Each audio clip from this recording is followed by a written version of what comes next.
to the Old Man Orange podcast. I'm Spencer Scott Holmes. No, I'm Ryan Dunigan. Today? I don't know. Actually, you know what I watched last night, though? What'd you watch last night?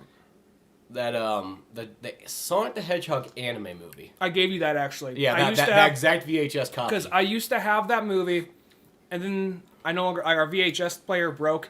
I'm like, well, I'm not going to rebuy this thing on DVD, and I'll hand it off to Spencer. Yeah, you gave me that, and then you gave me the Gundam Wing, the movie one, too. Yeah. The Endless Waltz. Yeah, there we go. That was probably I probably watched that movie like so fucking much when I first got it. That was like my probably 8th grade or something like that. That's a good one. And the Sonic the Hedgehog one, that actually came out I want to say it came out like in 96 or something. But they didn't bring it to America till the Dreamcast came out. Yeah, because it came way late. But yeah.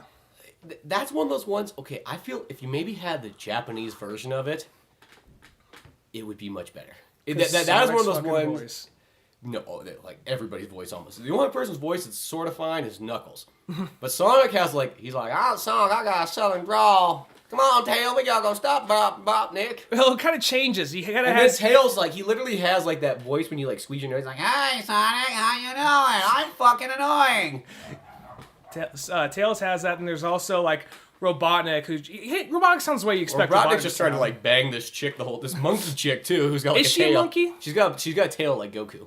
Oh, okay. I wasn't sure if it was just I wasn't sure if that was if she was a monkey or if it was just a Japanese thing. She just had a tail and had ears. You just put this. Because didn't she just have ears too? You just take this tail and you stick this up your ass. Well, no. A lot of times Japanese things she's not she's not an animal, but for whatever reason she dresses like one. Well, she have I thought she looked human, but she just had some fox ears and then a tail. She looks human. The only thing she has is that tail. And maybe she has fox ears, and maybe she has I can't remember. It's fucking last night, but I can't remember what she. And there was Sonic's slutty girlfriend. That's what it was. Yeah. And everything was in the sky. It was also Robotnik was trying to rape her. There's even a scene where he's grabbing her from behind. Yeah. He's trying to pull her away, but it just looks so weird because he's grabbing her from behind. While they're inside a small compartment. That's what the whole thing's about. Robotnik's not actually trying to get world domination. He just wants to fuck this chick. That's all it's really for. Yeah, he's I got this chick. I want to fuck her and kill Sonic. Yeah. 2 goals in life. I mean, that's all it really was. And he came up with the most elaborate scheme, which is to have Sonic go down to the Forbidden Zone, which is the old world, which that part's kind of cool because they go through the old city. There's vines over everything. Yeah, that's kind of cool. And there's a bunch of robots down there and all that. But then he sets up this whole scheme to create Metal Sonic to kill Sonic, so he can then just fuck this chick. Yeah, it's really dude, you're going way out of your way here. Well, he's there's 2 things. Why doesn't he I want to do in life. I've already become Captain Republican, so that goes out of the way. But now I want to fuck this chick and I want to kill Sonic. Yeah. Well, you think he's Robotnik? He could just make a fuck bot for himself. I know. It's he's it's not the same thing, but I don't know. He could probably make one lifelike enough. Have you ever fucked a monkey chick before? She can use her, to quote Dave Chappelle, she can use her hands, her feet to jerk you off. No, but it's one of the many there's something about I kind of hate and I think a lot of older animes have this problem sometimes where even in South Park I like that they mention it on their commentaries where they say the thing is we get people who want to come in and do a guest voice and everybody wants to do a super cartoony voice. It's just no, just do a regular voice, don't. Yeah. And that's how I feel some of these older animes are. It's they're always trying to do how cartoony can you make your voice sound, which a lot of times is just really obnoxious. They're almost kind of let's see, my character. What's his motivation? He's Sonic the Hedgehog. He likes chili dogs. I'm not sure if this is because this is the Japanese version. He wants to fuck the monkey chick. They probably have this whole thing planned out. That's probably a guy comes in smoking a cigarette. His car barely made it there. Just kind of fuck. Someday I'll get that part. With Marlon Brando, I don't care if you fucking standing for all I give a fuck. Just put up with these Japanese what have yous.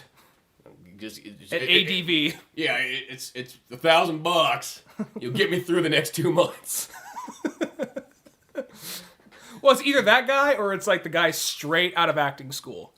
Yeah, I really don't think it's a guy straight out of acting school. A few of them probably. It has to be probably a few of them. Because Cisco actually was in a play with the guy that voiced Sonic the Hedgehog from Sonic Adventure 1 and 2. No, he was in a play with a guy who knew that guy. Oh, I thought he met the guy. Maybe not. Okay. No, it was literally like that thing. It's like the guy who knows the guy who did Sonic the Hedgehog's voice. Oh. He wasn't in a play with him. Okay, well, whatever. Well, I think he said he met the guy. But anyway, regardless, that was cool. So, yeah. I think you get some people that are like fresh and bright-eyed and just kind of like, oh, I love voice acting. And apparently that's where a lot of money's made is in voice acting. Well, nowadays I think it is. But I think there's like that time period, it must have been like... Mid-90s. Especially for animes and stuff, too. It's Mid-90s and back, probably. You know the anime was definitely the lowball gig of like...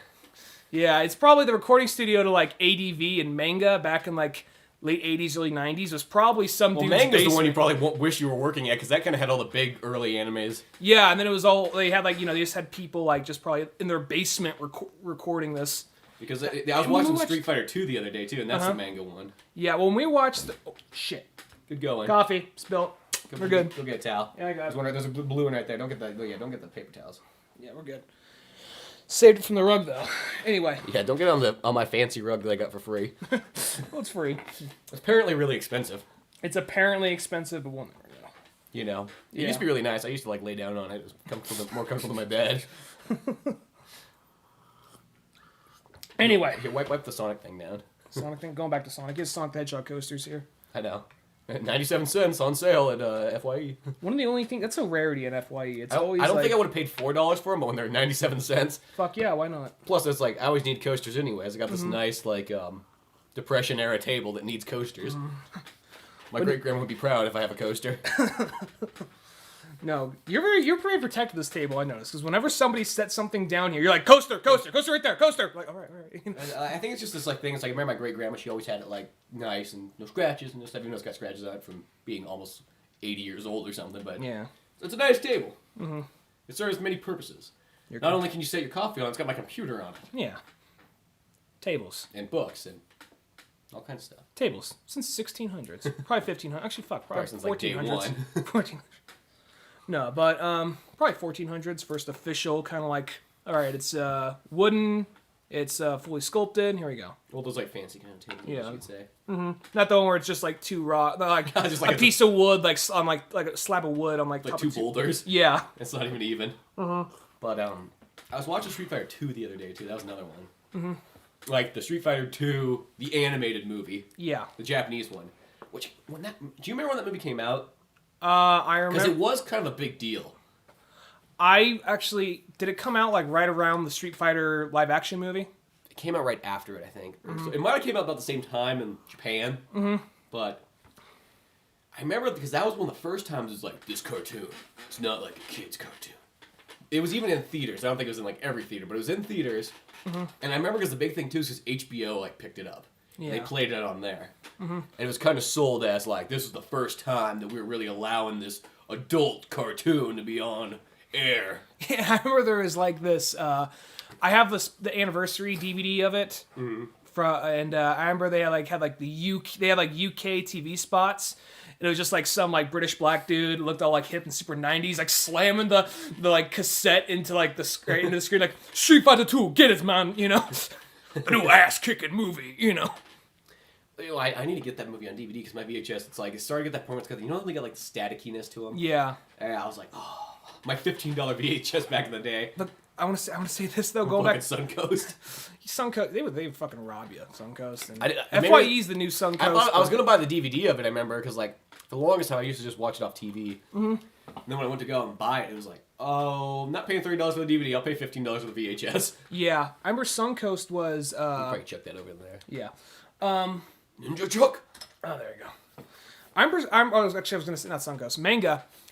I think manga, since I remember they kind of were like, we had the darker, edgier ones. So they had like Ninja Scroll, they had all the Ghost in the Shell type stuff. Yeah. And then like, I want to say, maybe it's just me, I'm guessing, because one time you and me, I think you rented Appleseed from like Netflix, and we watched it. The 80s one. The 80s Appleseed. And there was, every other word was fuck, cocksucker, cunt, bullshit, every other word. So I'm wondering if like, Did they really swear that much in the original version, or is this just a couple like angry guys in the mom's basement recording this thing? Well, you know what happens, I think? For main entertainment. It's kind of like how movies like Fritz the Cat and all that stuff is for the longest time people say, no, you can't do this, you can't do that in an animated movie. So the second that you're kind of like, okay, you got free reign, it's like, good, fuck them. What have I always wanted to see in like an animated movie? A lot of fucks and cocksuckers. Yeah. It's kind of like that's kind of like what heavy metal was all about. It was like, let's do everything that they tell us we're not supposed to do. Aliens doing like coke and so, and then like, I haven't watched that one in a while. That movie, I just love heavy metal. The original one.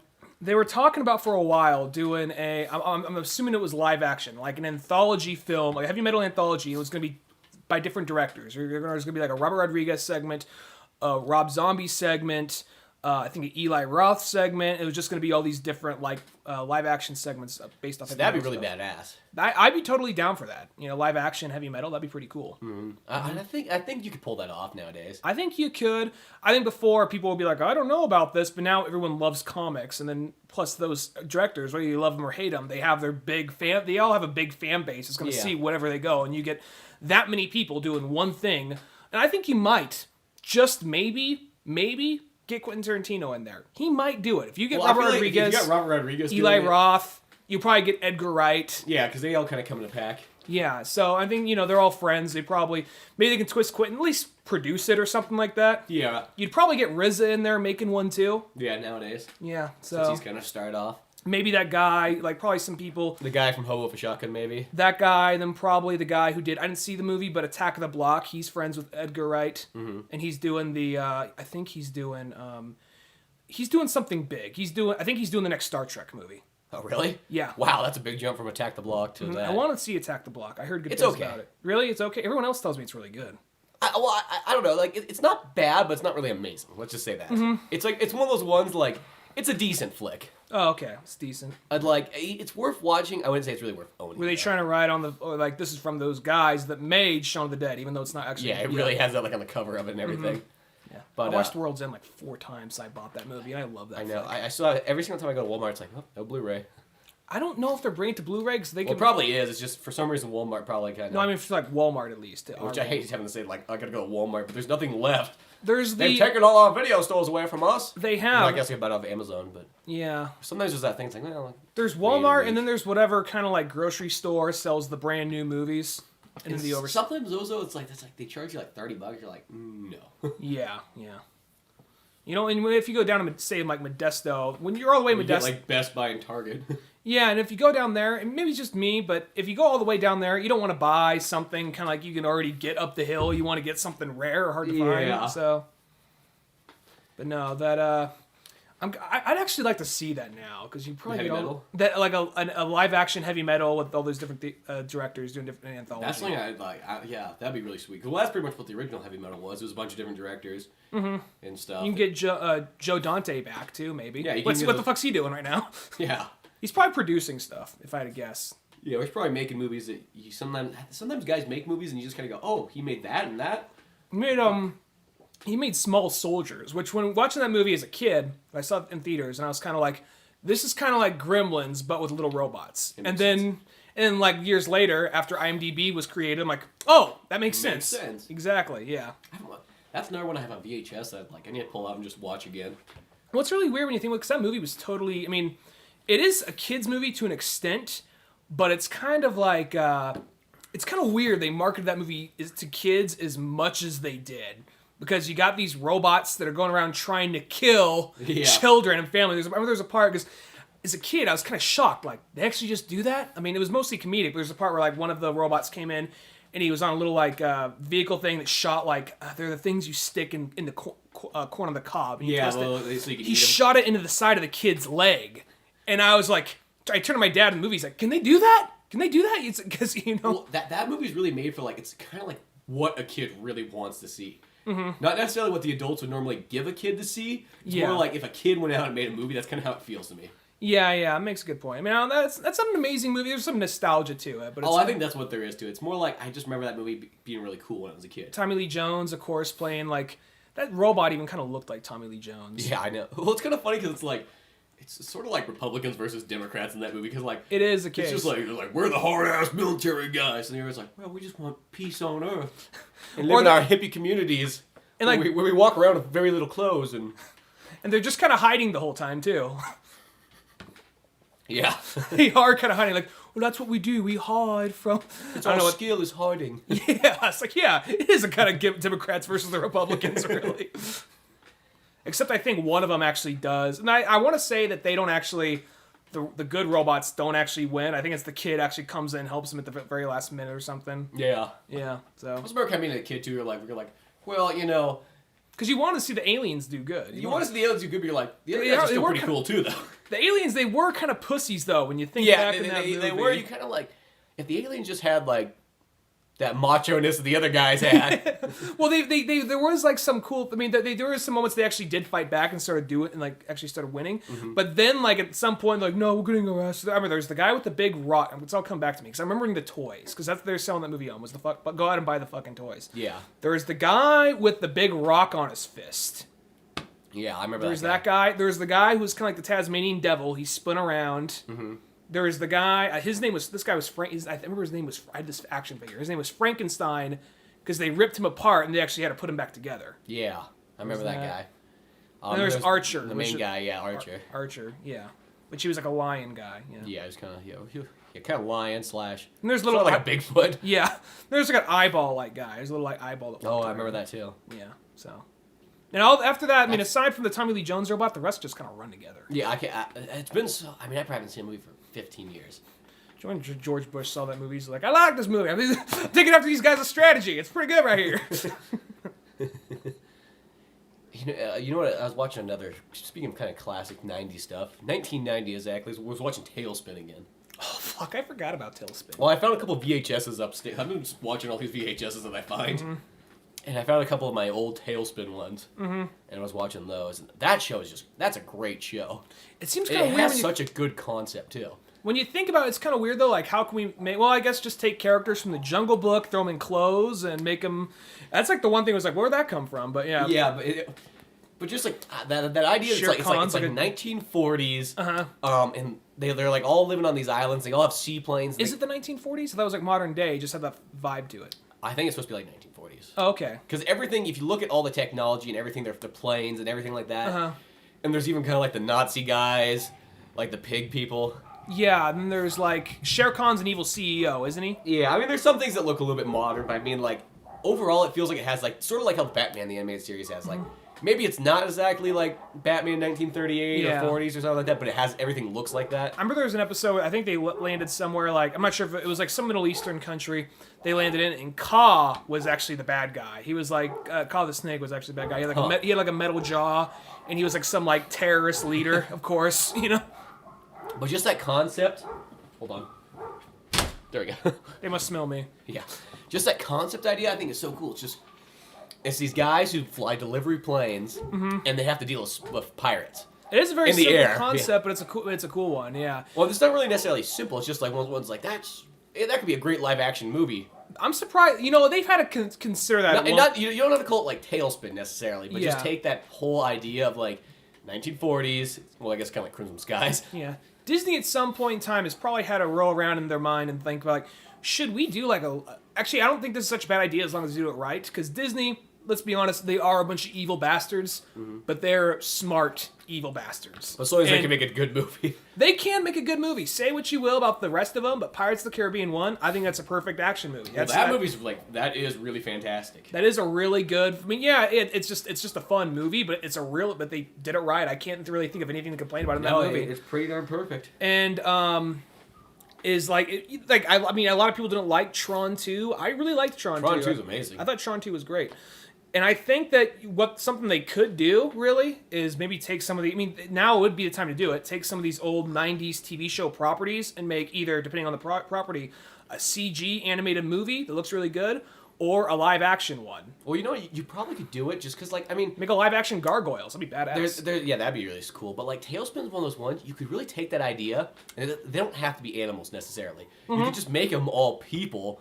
Because that's kind of what they are. Get John Goodman to play Baloo? Yeah, something like that, you know what I mean? And just have, like, just play it off, just real, and just have these guys fight, you know, not space pirates, air pirates. Air pirates, yeah. I think that would be a cool show. kind of weird, because, like, I was watching, and like there's I can't remember what the one guy's name, but there's like the main like pirate guy. He's like Spanish or something. Mm-hmm. Then there's kind of like the retarded German guy, Mm-hmm. and the other guy, I don't know what he is. He just sounds like he's gay because he's just like bah. Blue got away again. I don't remember the pirates that well. I remember Shere Khan being an evil CEO. I remember like Louis the Ape or Louis the orangutan. You're in a bar. He reminded me of Randy Quaid. Yeah. That's what he reminds me of. He reminds me of Randy Quaid. There was a kid that wore like a sweater. He wore a backwards cap and he rode on a giant boomerang. Was his name Kid? Yeah, his name was Kit. Oh, Kit. K-I-T. Then there was like He was a girl. relate to the 90s character. Then there was the girl bear who maybe was like a reporter or something. No, the Or girl she bear, attacked- she ran like the business, and Blue was just kind But of like... she would often just tag along. Yeah, every once in a while she'd tag along. But she's pretty much, it was like her business, and Blue was kind of the guy who worked for her and is like always in debt with her. Yeah, okay. And then Ka was a character who'd And come Kid, and go. it's like, the weird thing about that is like, he has a weird relationship with Blue. It's like, I'm not too sure if they're father-son, or they just kind of have this like, they act like they're father-son. I bet it's one of those things. It's kind of like he's probably adopted or it's something. probably like a Mowgli type thing, kind of like I think Blue stole this child. he stole the child. Well, he's probably maybe it's like when he stole like maybe it's like the illegitimate son between Baloo and like the wife or the lady that runs the business because he was brown, she was brown. And he's the one that takes care of like look, just fucking raise that it. one say night, it's, you need to pay off $1,000. I said you could do it this way. And next thing you know, we had a fucking kid. My mistake. Look, you just take this fucking thing, raise it, tell him you found him in a back alley somewhere from a crackhead and you saved him. Just tell him that. We don't need to know, You need the sympathy points anyways. Yeah. You always said you're always alone. You need something. You need someone to come with you on your adventures. There, it's a bonding experience. All right. And really, Kid, he has that like the boomerang like glider thing. Uh-huh. That is so made to be like, don't you wish you had that, kids? And he like takes it and it folds up and he puts it like in his sweater. It's just like I remember moments from the show, but I barely remember. I remember just they've always taken I probably haven't jobs. watched that show in over 15 years. I remember Shere Khan. I remember they would like he was always like making back end deals with. He'd hire like multiple people at the same time. Like he'd hire Baloo, and then he'd go hire like some other person like rob him or something like that. Yeah, he was kind of like he was really the evil Republican. Yeah, he was. Go back to that. And Blue was just a guy trying. He was really just like the blue collar guy trying to make ends meet. He was always in debt. He was like the average American. Just make this movie get like if you're gonna make it in live action, just get John Goodman to play Baloo. Mm-hmm. What's some young hip kid that can play kids? Well, you can just get any 10-year-old kid. Any kid. Well, let's make him like so he's less annoying. Make him like he's like 15 or 16 maybe. Yeah. Actually, might be more annoying because he's going through because he's like that's maybe like 12 or something. 12. Okay, yeah, Like he should be a kid still. For the bear lady, maybe get Olivia Wilde because she's hot and she's current right now. She already has some kind of deal with like Tron because she's already in Tron. So, what else? That seems like a strange character for. Wasn't she? Why was she more of a mom type character? I don't really remember. Yeah, I always kind of picture more like she's more actually like sort of like a mom character. I don't picture her as like necessarily. I Like guess I'm just sex thinking what symbol. sells. I guess I'm thinking what sells or something. Let's see here. Picture more relatable characters than they said in this show. How about Emily Blunt then? Which one's Emily Blunt again? She was the chick in Looper with the kid that can like control shit. She's in that new Tom Cruise movie coming out where he's like in a robot suit. I still picture somebody a little bit older than that. Older than that? Somebody like John Goodman's age. Really? Yeah. Oh, okay. I'm just thinking what's gonna sell this bitch. Diane Lane. Diane Lane? See, there's a good one. There you go. That'd work. Diane Lane would work, yeah. I think you should. I don't really remember the character that well. I just remember there's a bear chick that was there too. And then there's like the guy who's like the mechanic guy who's kind of like looks like everybody's like one uncle that everybody's got. I don't remember the mechanic guy. He was a guy. He was kind of. I think he was like a lot. What the fuck was he? I Was don't it an know. elephant or something? No, he was like a lion or like I think it was a lion. And he was just kind of like looks like a guy who probably had a drinking problem for like 20 years. So now he talks kind of funny. Tailspin's the only place I can get a fucking job. So yeah, but he'll take any job. So he's a good mechanic. That was the one skill he had. But he was an alcoholic for It's a kind while. of like Batman's kind of like little gimp thing that was living inside of his cave for a while, doing all the work on his Batmobile and whatnot. Oh yeah. Till Hush shot him in the head. So yeah, so this guy's kind of given up alcohol for the last 10 years, been sober, but the problem's still there. Baloo's like, Look, look, hey, Baloo! you can stay here. You can stay here free of charge. You just can't go outside. Just don't go to Louis. Yeah, don't go to Louis. Which wasn't Louis a bad guy in Jungle Book? I can't. That's another movie I haven't seen in such a long time. Yeah, I don't remember that one well either. It's weird because there's a lot of Disney movies that I really. It's funny because I like Lion King, Little Mermaid, Aladdin. Mm-hmm. I've seen those ones a lot. Mm-hmm. But a lot of the other ones I've only seen like once or twice. Confession right here regarding Disney. The other day I was hanging out with some friends. We went to go see a movie. You went to go see Frozen? Yeah, I did. It was nothing wrong with it. You're just saying that you could have saw Anchorman too. I wanted to. That's what I was saying. We used to go see like I was with a group of friends and they were like the girl like we're like let's go see. I like it whenever you have a group of friends, they always make the decision. Well, I don't know. I was just like whatever. I mean, it's not like right. They're like they bitch slapped me like right. We're gonna go see fucking Frozen. Okay, I'm gonna see Anchorman. It's not like that. I don't know. I guess I'm just very like okay. I'll see that movie. I mean, if it's something I'm really hard set against, I won't see it. But it was like whatever. We'll see what happens. So I was with a group of friends. The girls wanted to see Frozen, so we did. And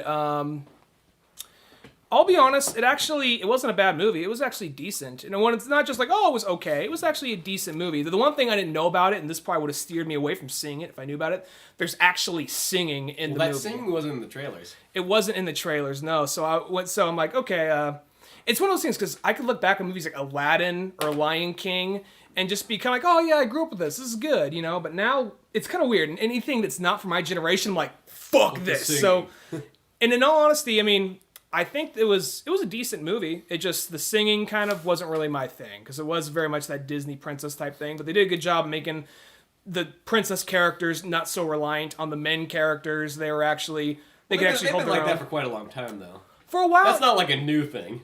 For a while it seemed, I mean look at like Mulan. Mulan's is a good example. For a lot of them though, as far as like the girly princesses. I'm not talking about like Mulan, she wasn't really Pocahontas. Yeah, exactly.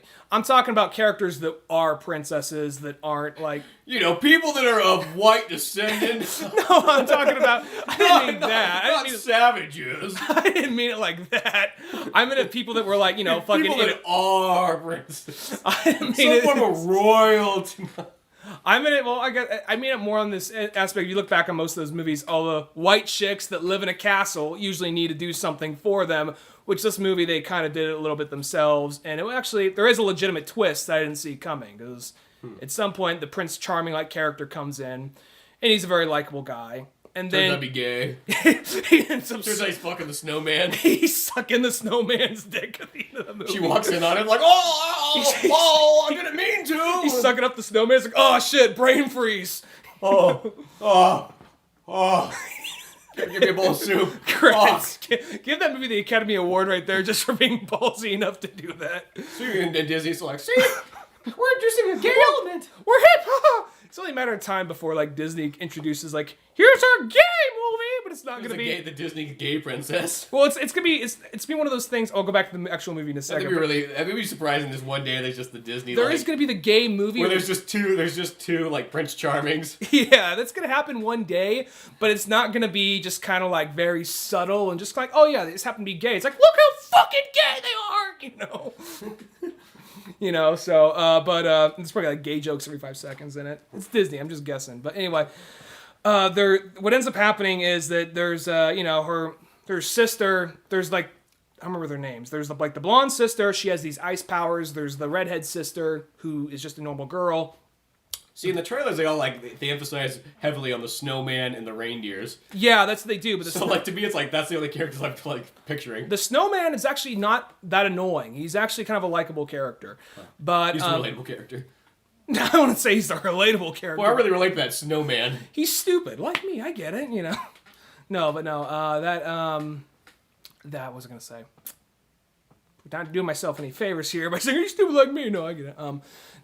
So what ends up happening is the chick, the redhead, ends up getting almost killed by her sister through the powers. They're playing with the snow stuff, and she accidentally gets like hit with the ice power stuff and almost dies. So they wipe her memory, and they go to like the blonde sister, like, all right, listen, you got to wear these gloves and just kind of like bottle it up. Pretend you don't have these powers. Just pretend you don't have the powers. The parents die like in a ship crash, and in a shipwreck. Ship crash. Yeah, ship crash. This coffee hasn't kicked in yet. Plus, I'm at the point. A ship crash would be like if two ships crashed into each other, I think. Yeah, well, it's a big storm and like a ship. Kind of like when two planes crash into each other. You always kind of wonder, like, how does that happen? Yeah. It's not like we live in the days it was just like air traffic. But no, what was I gonna say? Right. Anyway, so then they're like just two orphan sisters. They're kind of a falling out. Then eventually, the blonde one becomes a queen. So what ends up happening is they end up. She ends up losing her shit one day. The whole turns everything into ice, like you see in the trailer, and goes up into the mountains. He says, "Fuck it, I'm just gonna live up here." And then the red soundtrack like the Eagles' "Hell Freezes Over" album. What? You know what? I take the singing. Disney singing over the Eagles. I'm not. I feel a little bad saying that because I like Joe Walsh, but I don't really care for the Eagles that much. And I'd actually take the Disney singing over the Eagles. The Eagles, they have songs I really like, and then they have a lot of songs I'm just not that big of a fan of. I'm right with you. I don't hate them. There's some songs they have that are really sweet. They're never the ones you hear on the radio. But... Desperado. I really like Desperado. Mm-hmm. I'm so. I like sick that song, Disco Strangler. I'm so sick of Hotel California. Well, that song, it's kind of like, it's in that category of Stairway to Heaven. It's just like, how much can you rape this song? I still enjoy Stairway to Heaven, though. I mean, I don't listen to it all the time, and I'm like, oh, Stairway to Heaven. But if I stop and listen to the whole song, I actually do enjoy that. Someday I'm going to sit down and listen to Led Zeppelin again. I'm just giving this, like, 10-year, like, it's got to, like, dissolve out of my brain. Like Led Zeppelin's one of those things for me. If it comes on my MP3 player on random, I'll listen to it. I don't really put Led Zeppelin on first, you know. But anyway, so she ends up going up to this mountain, and so the redhead goes after her. Along the way, she meets like a mountain man who's kind of like mountain man, brawny man. Yeah, he's not as brawny as Brawny Man. Like It'd be cool if it just was Brawny. Well, the new Brawny Man doesn't have a beard anymore. He's kind of like a little bit younger. Yeah, I guess he's like the new Brawny Man then. Yeah. I wish it was the old Brawny Man. I like the old Brawny Man. Shit. He's got like the beard going and whatnot. I guess he's more like the new Brawny Man if that's the case. But he comes in, he has the reindeer, and along the way they meet the snowman. And from there, she says to like the nice Prince Charming guy she met, she's like, "Oh yeah, just watch the castle and be." And he's actually likable the whole movie. And then by the time she gets back, she's dying of like this ice sickness thing. It's kind of complicated, and then not that complicated, but a little too much to explain. And then we find out the Prince Charming guy is actually the real villain of the movie. Oh, that's cool. And he's actually he was saying all these sweet, nice things to the girl to get her to marry him, so he can kind of rule the throne because he was like 12th in line from his kingdom. Mm-hmm. So it's like, oh wow, so the prince is actually the bad guy. That's actually kind of a twist. Huh. So. Well, it's probably I've never really watched like one of those Disney ones that was like bad. Mm-hmm. They're mostly always decent. Like I always kind of walk away going, okay, that wasn't that bad. Same like Pixar and stuff. It's like one of those ones like I don't really care to go see them, but I always, whenever I do watch them, I go, okay, that was pretty good. Yeah, I mean, it was one of those movies. It was better than I thought. Lion King. I wasn't expecting to be total shit, but I also wasn't expect singing. So a lot of times when they were singing, I just kind of crossed my arms like, here we fucking go. But the story-wise, it was decent, and it totally does feel like an old school Disney film. It doesn't feel because it just happened because even the way they look, they have that old school Disney design. It just happens to be CG. So interesting. It's not a movie that I feel a need to go out and like, you got to see this fucking movie. But it was actually like, oh, I was pleasantly surprised. So it wasn't like something you'd promote as much as say like American Hustle. No, I wouldn't promote it as much as American Hustle. I really like that one. That was American great. Hustle was awesome. I love that movie. And that I like this kind of movie. It's like, it's kind of, they say it's like partially based on a true story. That's good enough for me. It just says like at the very beginning, just blatantly says some of this is true. Just like that. So that you got that, and I like that kind of like, it's a drama, but it's filled with a bit of comedy all throughout, just strung through. Mm-hmm. The comedy, it's nothing ever anything like just, there's a few moments, nothing like a real knee slapper or just going to make you just crack up. It's like that, and that's my favorite type of comedy, is that kind of appears in dramas. Uh-huh. That's the comedy I really like. But when it happens, I noticed it, I'll be honest, probably the hardest thing I laughed at this year was probably the beginning of Out of the Furnace, when like Woody Harrelson's like, give me a fucking hot dog. That's probably the hardest I've laughed in the theaters Out of the this Furnace, year. But it's one of the ones, it goes back, it's just like what show? Gran Torino. There's just like some shit in those movies that's just like, they're not sold as a comedy, but they got some of the funniest jokes. And I think what makes it so good is because the thing is like, we're a drama, so we can put some funny shit in here, but we don't have to like go like, okay, we need a funny line every 3 lines. It's like out of like, well, it's like, give me the fucking hot dog. What's so fucking funny? Just like, it's almost kind of scary, but so funny at the same time. This isn't as funny as that, but it's almost kind of the same type of stuff. And kind of just like a lot of like toss over the shoulder type moments. And almost that's kind of the funniest aspect. When it's like the humor that they just, it's kind of weird timing, and just toss this one little line over your shoulder like it's not a big deal. That kind of actually makes it that much more funnier. Like, there's this very dramatic scene between Christian Bale and his wife. Not Amy Adams, who he's fucking on the side, but his wife. And he's like, we're gonna fucking die. You got us into this, yada, yada, you know. And then, like, then they stop for a second after that. And she's like, you know what? She, like, turns to his back. I've been reading this book, and it talks about this condition, you know? Well, that's just... One of the things I love so much about that is because Christian Bale's wife in that movie, they didn't make, like, in so many... Like, I think of, like, Casino with Sharon Stone. She is one of the most hated characters I can think of in any movie. She's so obnoxious, so evil, and a lot of times that's what they do. And I think just some directors go, "Yeah, fuck women. I got a horrible wife. Guess what? She's gonna be the villain of this movie." Which I liked in this one because he had this wife, and even though, like, you know, he was sleeping with other people and all stuff, like, she was still she was never bitchy. She never really, like, was like, "I'm gonna take you so far down." You know, she was never evil. She never was a bad guy. She kind of just said, like, well... She was just stupid, but that was, like, the thing But she wasn't, like, too stupid, though, too, because, like, she was kind of smart in the same way, too. Like, you would think she'd just be, like, a dumb housewife, but she actually read, and she had these, like, thoughts and all these things like that. She was kind of like a weird... She was, let me put it this way. She was, like, a train wreck of a handful of good qualities. Because she was intelligent, but on top of that... She would just kind of, like, spill the beans on things that just kind of, like, fucked him over in the long run, but ended up helping him out at the same time, and just kind of, like, plus she's just kind of likable. Jennifer Lawrence does a great job. She's a very, everybody in this movie does a great job. I just think of so many other movies, too. I mean, I'm going to Martin Scorsese movies, I don't know why, but, like, even in, like, Raging Bull, it's just, like, they make the women characters just so evil sometimes. I think this definitely felt like a Martin Scorsese type film. I mean, it had that David O. Russell type vibe to it, but it did feel like... David O. Russell really likes, like, the character-driven movies. But this really did feel like a Scorsese type picture, just because the rise and fall, kind of like each character's... Because even though, like, Except for it sort of had, like, for the main characters, it sort of had a good ending for them.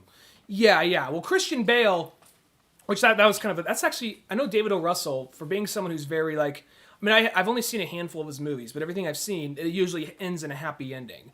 Which, that's something different for someone who, like... Because he seems to be very kind of, like, bleak and very kind of, like... So kind of, like, alternative to, like, what's the status quo for Hollywood. But he still likes his happy endings. And he manages to pull it off to a point where it doesn't feel too cheesy or cliche, you know? Yeah. And Christian Bale, the funny thing about him, though, is he's kind of like... Because everybody in the movie is, like... In one way or another, they're not really that likable... But he finds a way to make him likable in this movie. Yeah, the way they all have, like, likable qualities. Yeah, because pretty much he's a con artist. He and Amy Adams are con artists. They hitch up. And at some point, they get caught by Bradley Cooper, who's an FBI agent. Yeah, he's like, well, you can go to jail or you can work with us, and that's how it's going to go down. And so their main target is Jeremy Renner. And mayor of New Jersey. Even though he makes some shady deals, you can see he's doing it all for the right reason. They make Jeremy Renner a fairly likable guy, which you can just really, like, there's no, like, he doesn't even know he's really doing things wrong lots of times too. He's just kind of doing it how it kind of has to be done, and he's even lied to, and that's kind of the thing. Yeah, he totally gets fucked over, and you really feel bad for Jeremy Renner. There's that scene at the end of the movie when Christian Bale, because what happens is he's conning him the whole time, and Christian Bale, he goes up to him at the very end of the movie because they become good friends after a while. And actually, I want to say this real quick. And he ends up getting him. I love this. I understand why they say at the time, but just funny, just hearing it this day and age. He gets him a microwave, and they call it the science oven. Yeah. He's all like, "What the fuck is that?" He's, "Oh, I got you a microwave, man." Like, what is it? It's like a science oven. It's like you put things in there with science. It cooks the food. It's amazing. It's like, oh wow, thanks, man. So then, maybe you don't put fucking metal in there. Later, you see like Jennifer Lawrence. She's just like, whatever, fuck it, I'll put metal in there. Like, don't put metal in the science oven, whatever. It just like slams it, catches the thing on fire. I like is it just like there's just those burn marks like throughout the rest of the movie, like they don't even fix it. Yeah. So he's like, oh fuck Jimmy, he's gonna get you another science oven, whatever. He has the money for it, you know. Yeah. So, but fuck the science oven. Yeah, it's just funny. Whenever they refer to it, they just refer to the science oven. But then there's like at the very end of the movie, he goes to him and he tells them, look, we've been conning you the whole time because we've been trying to get these guys, but you got these guys through you. But I like you. I like you, so I'm trying to tell you. I want to tell you this plan we got to help you get out of it. And then he's like, he starts breaking down and starts crying. He's like, I fucking loved you, man. It's like one of the parts of the movie. It's very serious. But to me, it was funny because it's kind of like sad and uncomfortable whenever you see two grown men crying and one of them hitting the other. Like, I fucking loved you. you, in front of his family, no less, his kids there. And then, like, I'm just like, I leaned over to him like, this is like Hawkeye beating Batman right now, and they're both crying. They're both crying. And Batman's fucking, I'm fucking sorry, Hawkeye. That's kind of what it's like, really, because by this point, nearly every big actor has been a superhero by one point or another. Yeah. So now it's kind of, you look at a movie like this, like, okay, so it's like, if Batman was married to Mystique, he ends up cheating on Mystique, and starts seeing Lois Lane. They work together with the guy from The Hangover, even though that's not a fucking superhero. Mm-hmm. And then they're talking about him being the Crow at one point in time, so who knows?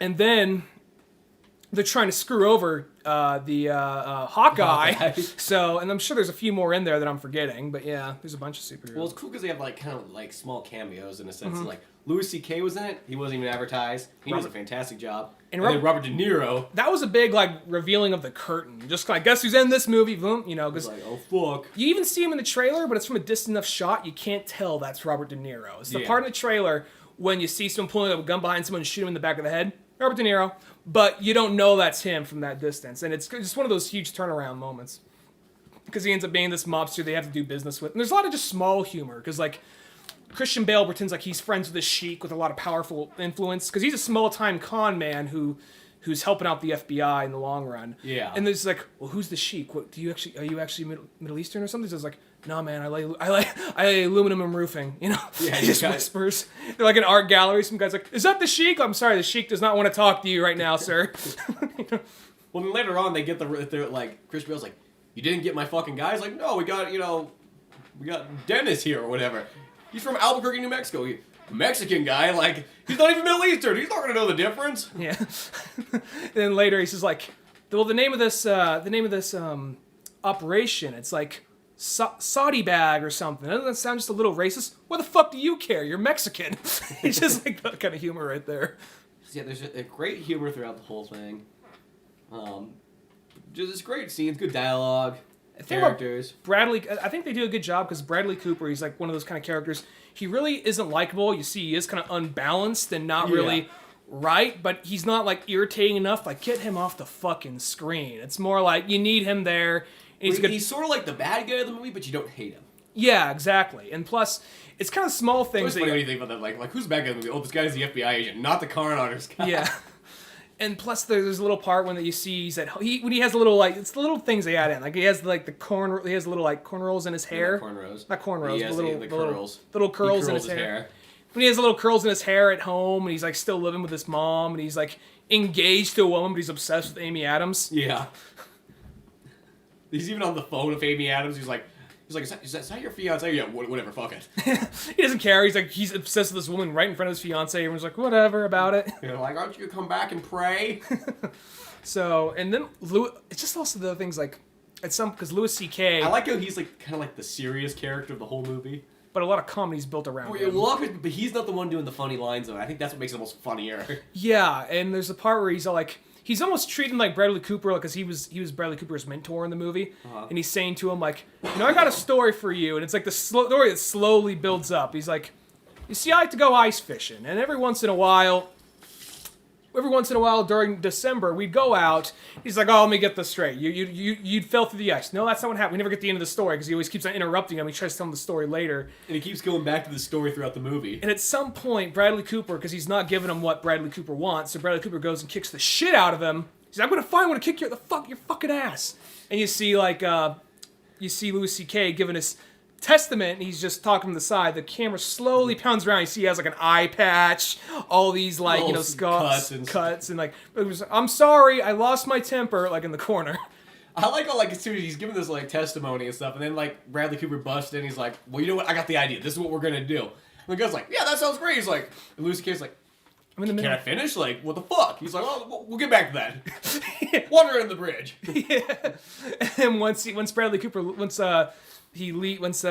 C.K. leaves, Bradley Cooper goes like, hey, you never told me the end of the ice story. He says, I'm not gonna tell you. All right, well, I'll call your brother and ask him. Like, my brother's fucking dead. He's like, he died, went through the ice. No, he died years later. He just walks away.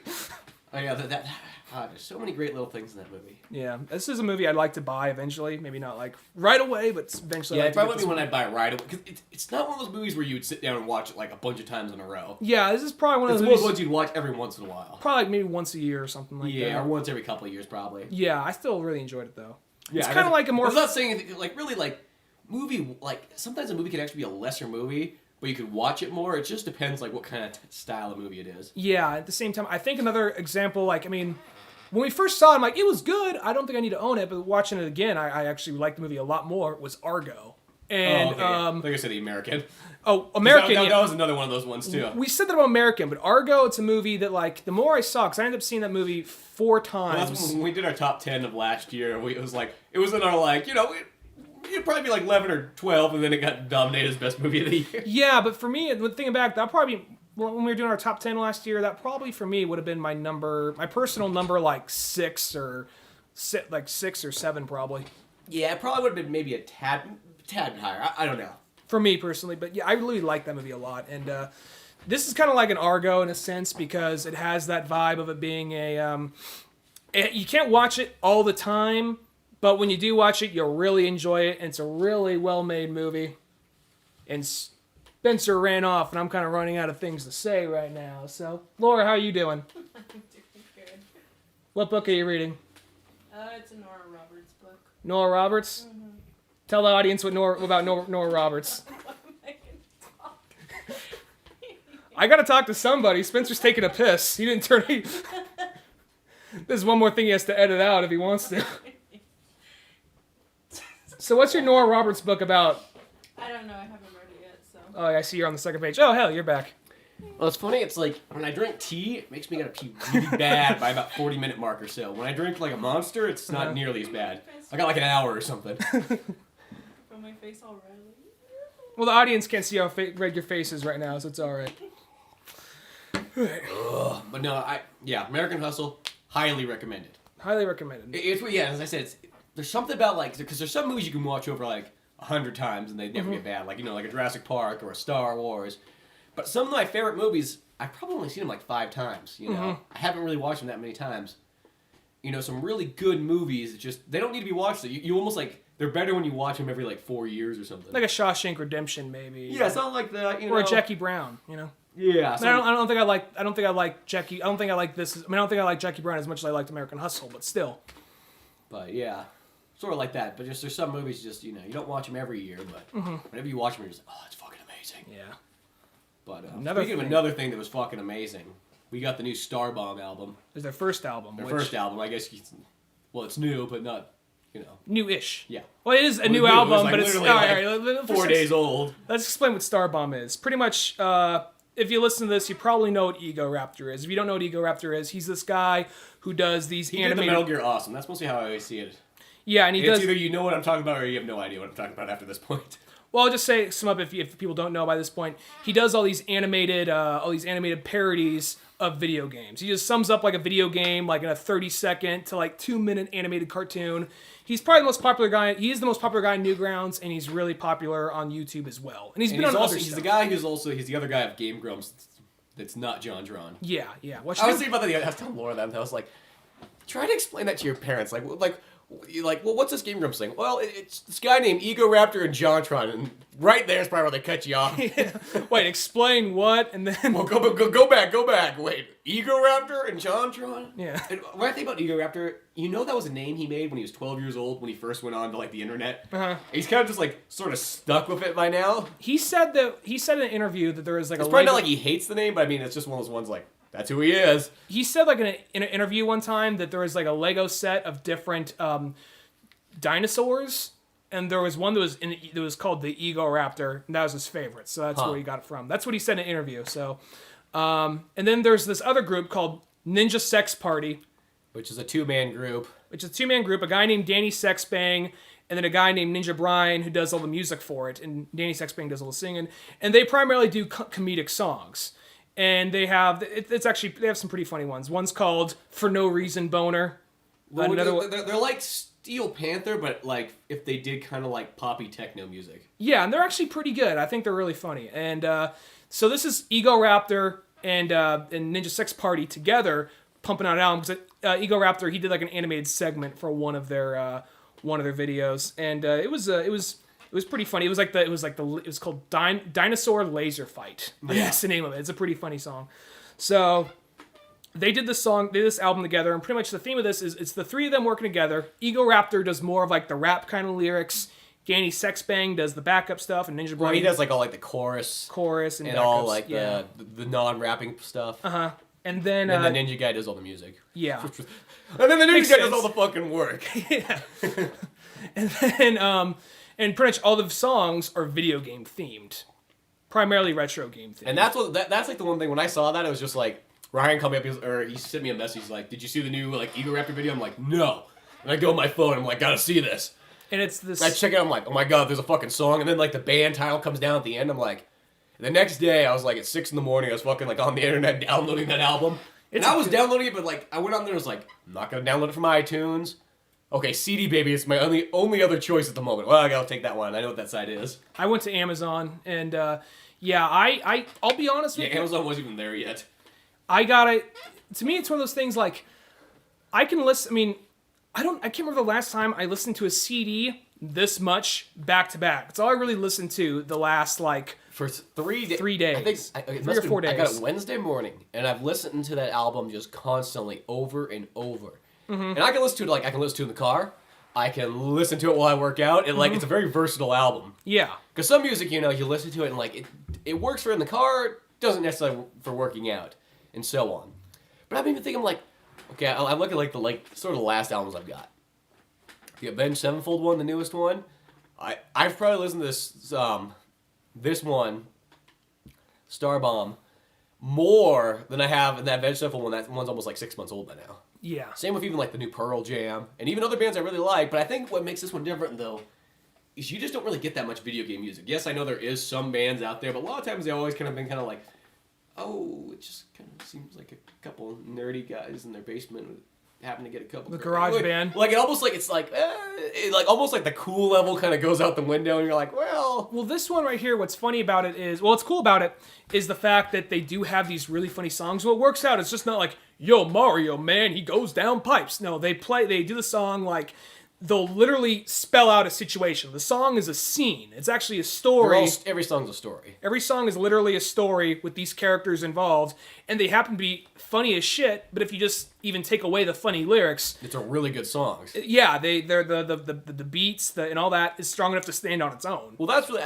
like, some of my favorite genre types of music is kind of like this, because it's really, like, it's in the same thing as, like, Steel Panther. Mm-hmm. It's like Austrian Death Machine. Yeah. That's really how they're all kind of like at heart, they're just really good songs. Yeah. And they just happen to have like a funny overtone to them. Exactly. I think that's what makes it stand on its own. Because one reason I don't dislike him. I just never really as big a fan as other people.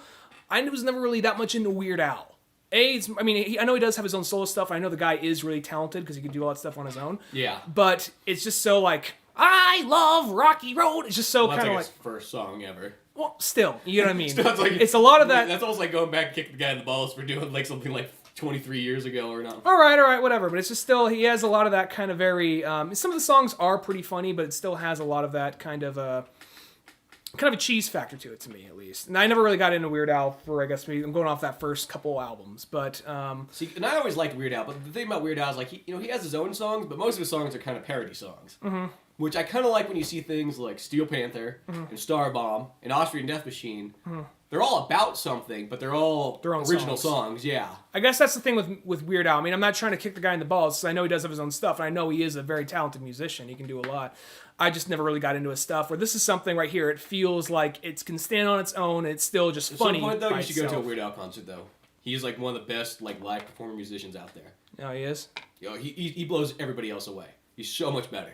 Really? He plays like so many songs. He's got videos like while he changes costumes, so like you don't get bored just standing there and kind of going okay. And he dresses out like whoever he's. And he came to the audience, and I remember me and Cisco were there, and there was all these kids following Weird Al, and we were literally like, out the fucking way, like pushing children. It's like Weird Al, like we literally were just like pushing children out of our way to get behind Weird Al and march through the audience.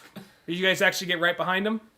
Oh yeah, we did. We fucking like had our hands on his shoulder, like something kind of weird and creepy. But like, oh, yeah. I was like, "We gonna touch Weird Al."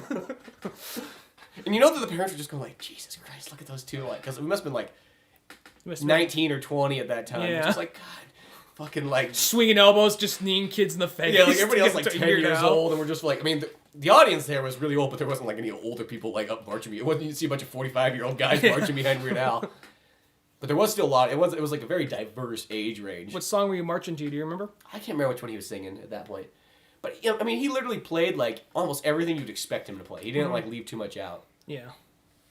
Well, But yeah, one of the best concerts I've ever seen in my entire life. Weird Al. well, we all have the same music on our computer, so I'll at some point check out Weird Al again. I think you're supposed to listen to... I know he has some good stuff. I mean, I don't like that James Blunt song, You're Beautiful, but I like his parody, You're Pitiful. You're pitiful. Like, I don't hate him. I just never really got into him. That's all it is. And I guess, to me, it sort of felt kind of like sort of a novelty, like, listen to me do a funny version of the song you all know. Maybe you hate it, maybe you love it, but it's a song you all know.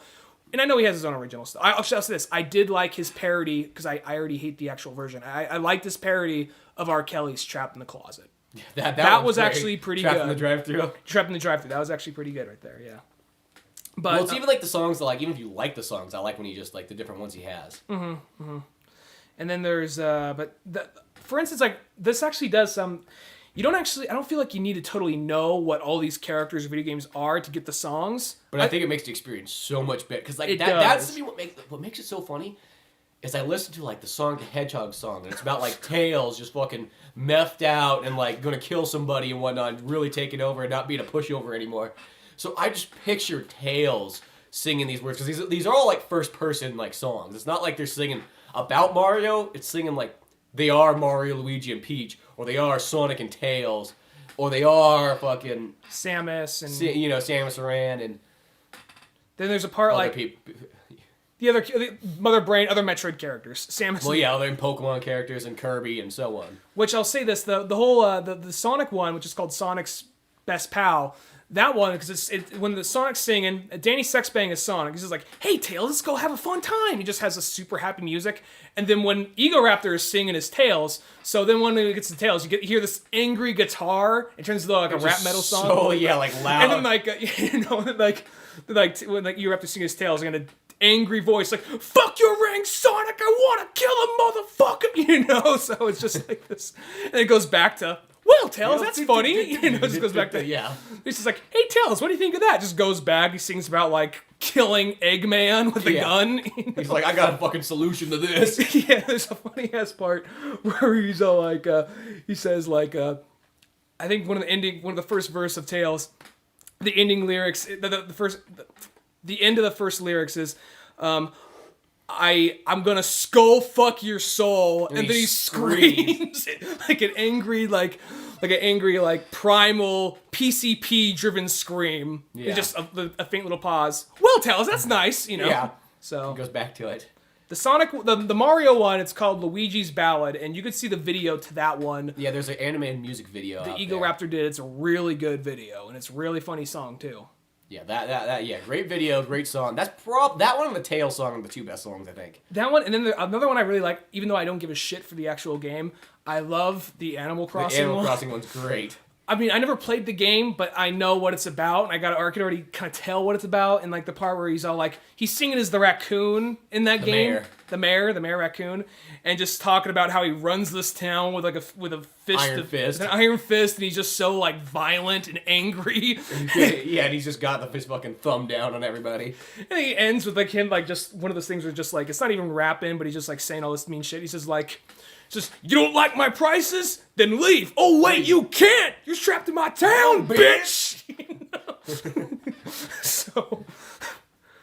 So if you like video games and you like comedy songs, or I mean, I'm not even really big on kind of like the type of music they're doing, which is like kind of like this techno rap, which is this techno rap kind of rock, but they do a really good job of it though. Well, it's one of those ones I feel like if it wasn't really about, it's like the thing that really like sold me, because probably if I would just say of like, it wasn't Egoraptor, and it wasn't about video games, I probably would have heard like a snippet of it and been like, "Oh, okay," and then like would have bypassed it. Mm-hmm. But since it's like, okay, sometimes I need like that, like the gateway to get me in. Yeah, that Mario video was the one. Yeah, the Mario video is like, oh, it's Egoraptor's fucking rapping and everything, and then I like all the backup beats and all that stuff. So. And the Mario one's funny because what it is, it's Luigi coming up to Princess Peach and saying, saying, "Look, I really love you. You're someone who's really special." Then Mario keeps on interrupting, like, "Yo, fuck that man, suck my dick," and then like Peach, aggressive. and then Peach being kind of like, "I don't know," the whole time. So Yeah, it's just like, well, you're nice, and he's Mario, but yeah, and then it has a good ending. it ends with like. Ends with no singing at the end. He's like, "So who's gonna be princess?" He's like, "Well, I'm gonna have to go with Toad." Like, why Toad? He's like, "Well, his whole body's shaped like a dick." Like, oh, that makes sense. Okay, yeah. I think another favorite of mine though is the "It's Dangerous to Go Alone, Take This." Oh, which, the Zelda one, Zelda song. Because that one, it's kind of like a slow jams kind of one. It's like Link saying, very like Like cool, a Will Smith song. kind of like very slow, just like, "Hey man, I'm just Link. I'm very cool." And then the main course of the song is the old man. That old man that gives you the sword at the very beginning of like the first Zelda. Danny Sexbang sings as him, and he's all like, "Oh, Donna, it's like dangerous to go alone, take this." And then you find out the whole time He's trying to give him his dick. he's just trying to give him his dick. He's just trying to give him a hand job. And he's all like, "Oh, I'm in Liberty," like Link's all singing, "I'm in Liberty City. Where am I?" He's like, "Oh, it's dangerous to go alone, take this." He's like, "Okay, oh, it's your dick fucking again." dick. They like how when it gets It goes like Raccoon City, and it just gets to a point. It's like, no, fuck that. Stop the chill out groove. Fuck.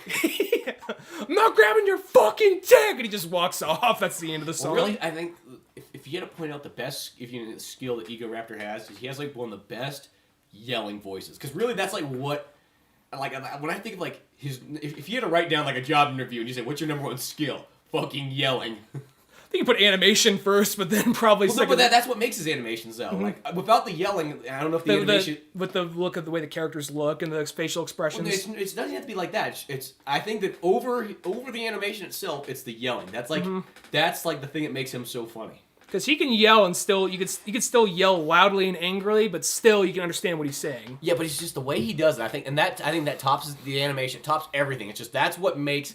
Because yeah, it's supposed his animations always be his animations, but without that like ability of like the good yells, I don't know if he would have made it nearly as far.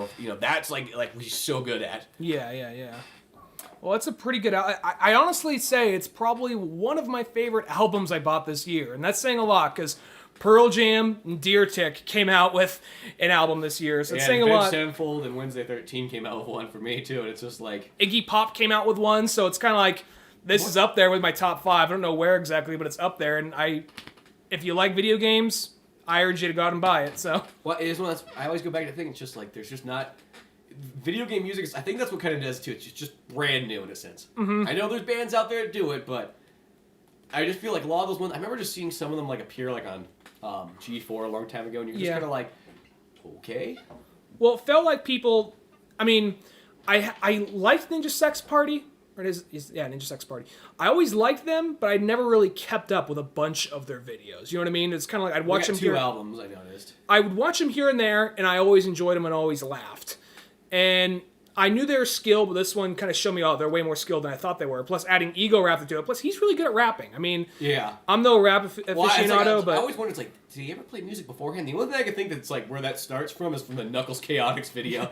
Well, he also does he does voice acting on the side, so I guess it makes sense he'd have a good voice to do that. So. Well, that doesn't always have to do with like you be a good voicer doesn't mean you can sing or rap. I know it doesn't always, but I'm assuming he's probably pretty versatile in that at least. You know. I don't know. Can you rap? You do voiceover. I can't. I hardly do voiceover. I got drunk Batman, and then I got me. So I'm talking about someone. He's trained himself, and he does anime. He does anime voiceovers and video game voiceovers. So I'm assuming if you train your voice, there's a certain amount of voice training that goes into like professional voiceovers. And I'm assuming if you can do that, you can do the yelling like he does. You could probably like when old people say like, "Oh, so you play guitar? So can you play banjo?" It's like, well. Not necessarily the same instrument. I know it's not the same instrument, but I'm guessing as somebody who can, with the combination of the voice training he's had, I'm not sure if he's had actually any training or it just comes that naturally, but he has that yelling voice, and on top of that, I'm guessing he has some kind of vocal exercise, and if he does like professional voice acting, so. I'm guessing that together he can rap all right. What? It still comes across to me as that thing like, well, you play guitar, so you probably can play banjo too. I'm not saying that, but I don't know. I just makes me wonder, just like with the way I just wondered, like, has he ever done that before with some, even if it was just like a band in his own hometown or something like that. I don't know if he's ever done. I know there's the Lemon and Bill videos, which aren't as funny as his awesome stuff, but I know some of those. Those videos, I watched a couple of those. I couldn't get it. I was just like, this is the same guy. Not nothing like that, but kind of like that. Where like when people saw like From Dusk Till, or like when producers saw From Dusk Till Dawn, they're like, "This is the same guy who did Pulp Fiction." But like, no, From Dusk Till Dawn's a really good movie still. Yeah. But that's kind of how I felt when I saw it. I was just like, oh, it's okay. It's way different. Yeah, just like I guess this is for somebody else. He sang at the end of some of those, but it was almost it seemed like he was just trying to be more funny and not come out with a really awesome song. So I don't know if he sang before. I've never really heard it beyond like him doing like a Lemon and Bill video once, but who knows? I don't know, but it's a really good album. That's very highly recommended. That and American Hustle. Two things to get this week. And if when it comes out like on like Redbox, Frozen if you feel like it, Yeah. There, or you can just get it from Netflix or whatever. Or Netflix or whatever, Or fuck it. Yeah. Well, It's your money. this looks like a good place to end it. I'm Spencer Scott Holmes. I'm Ryan Dunigan. And check us out on oldmanorange.com. And till then, we'll see you later. Later.